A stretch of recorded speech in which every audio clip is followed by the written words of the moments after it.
Hello to all my wonderful subscribers, disciples, devout viewers. Welcome. This is your Master GongSun. Today I'm having an unsuccessful hat day because it keeps slipping off. But then again, I think it looks okay no matter what, right? If it's upper or lower, right? But once I move, it just slips down like this. All right, let's continue with our study of the Taoist meditation compilation, specifically entitled The Cultivation of Realization.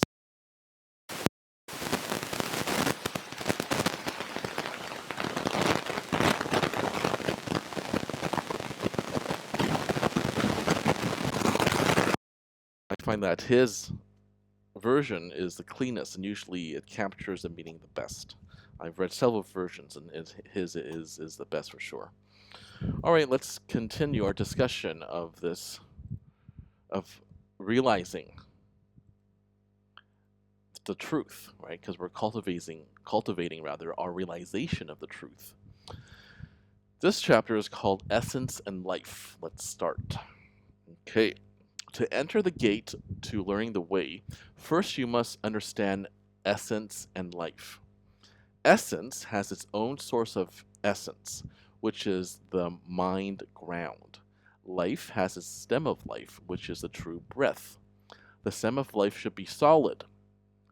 The source of essence should be clear. Okay, forget all that, because this might just confuse you, but just keep listening and I'll explain it. Essence is spirit, life is vitality and energy. Isn't it? I mean, this is just review, right? 精气神, right? Remember, essence is your 精. Without your essence, I mean, you pretty much have no strength, right? All right, let us continue. Confucians say that there is stability after knowing when to stop, and there can be no serenity after stabilization. Buddhists speak of seeing through the emptiness of mind and body. Taoists speak of returning to innocence. There are the middle of skillful return. Or rather, these are the middle of skillful return. So Confucians say this because they say there's stability after knowing when to stop, and serenity after stabilization. And for those of you who may not know this, Confucius emphasized order. Once you know that, you realize, of course they love stability after knowing when to stop. Of course they love serenity after stabilization, right? They want stable societies. They love stable societies. And otherwise they can't thrive. Whereas we Taoists, we are actually the opposite. We thrive in chaos. Think about that. When there are no rules, when there's anarchy, that's when Taoists can thrive, actually. Because if we read it here, Taoists speak of returning to innocence, by which we mean the natural order of things, by which we mean nature. Whatever is in nature, we return to that, right? We like nature. Nature is good. And of course, Buddhists speak of seeing through the emptiness of mind and body, because that's what Buddhists are like. Right. All right, let's continue. Confucians speak of having no willfulness, no compulsiveness, no obsessiveness, and no selfishness. Of course not. They love conformity. Confucian society is all about upholding order in society, conforming to everyone else. Don't obsess over anything. Okay, let's continue. Buddhists speak of having no eyes, ears, nose, mouth, tongue, or body. Right, right. Well, that's because they're all of the mind. They're all of the consciousness, which of course is important to us Taoists as well. Taoists speak of returning to the infinite. These are the attainment of skillful return. Right, and returning to the infinite, meaning the primordial chaos, the Wu Qi.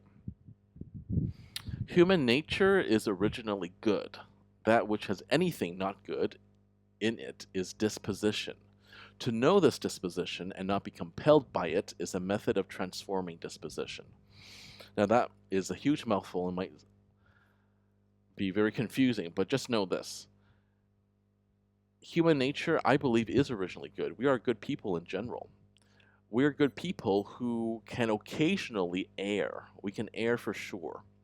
We can be led astray off the path of righteousness. Why is that? It's because we are tempted by other things, and these things would take us off the path of the Tao. For example, if you see an opportunity to profit, even though your actions might be immoral, would you do it? Right? I mean, for example, here's another example. Nazi Germany. I mean, if humans are naturally good, how did someone like Hitler arise, right? Well, it's because we were seduced by ego, really.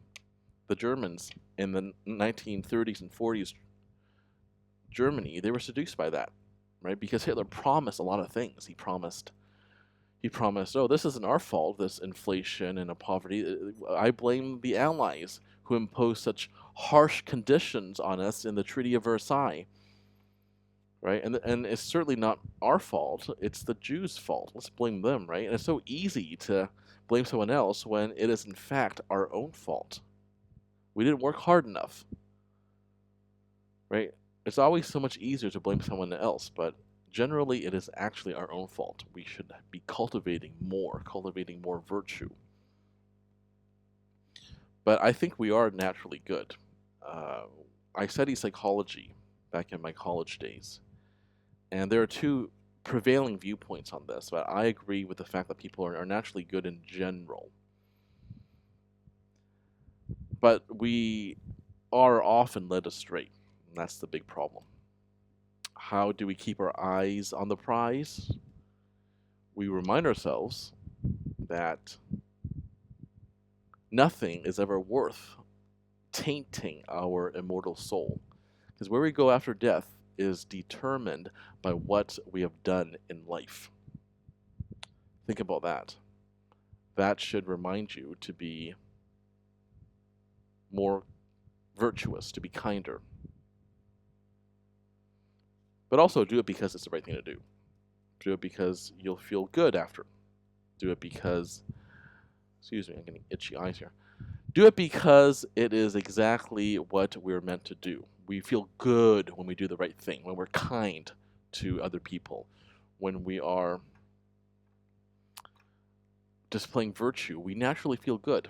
And that's the natural state of things. That is what we Taoists like, after all. We love the natural state of things. Anything natural is supposed to be in line with the Tao.